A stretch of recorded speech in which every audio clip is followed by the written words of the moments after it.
I was very scared.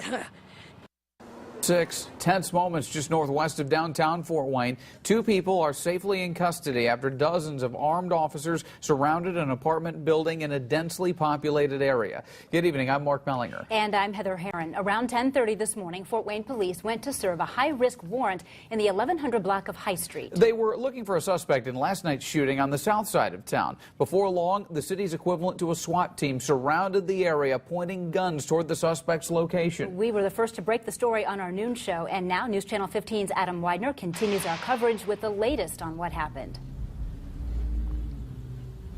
Well, police say their suspect and another person of interest were hiding out in this apartment building on the corner of High Street and St. Mary's Avenue. The good news, no one was hurt in this incident and no shots were fired. But for about 3 hours, there were tense times on High Street.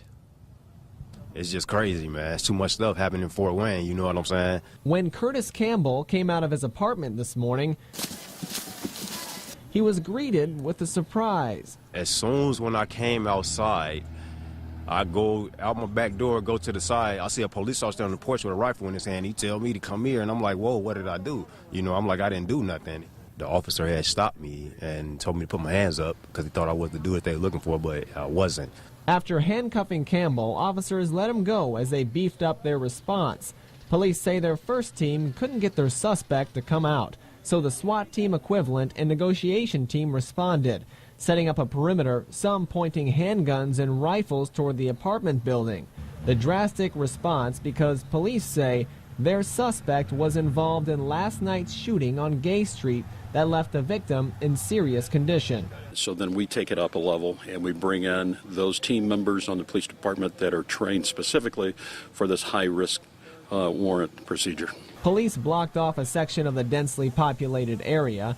Many people couldn't get to their homes. Some escaped their homes and went to a safer place, while folks like Vicky Platter, who lives next door, stayed inside. I thought, oh my gosh, what's going to happen? What's going on? As soon as negotiators reached the suspect, he and another person surrendered peacefully. We take steps to ensure not only our safety when dealing with potentially dangerous individuals, but the safety of those individuals that live very close to this proximity. They're steps that are received with gratitude from the nervous neighbors. I think that they did an awesome job.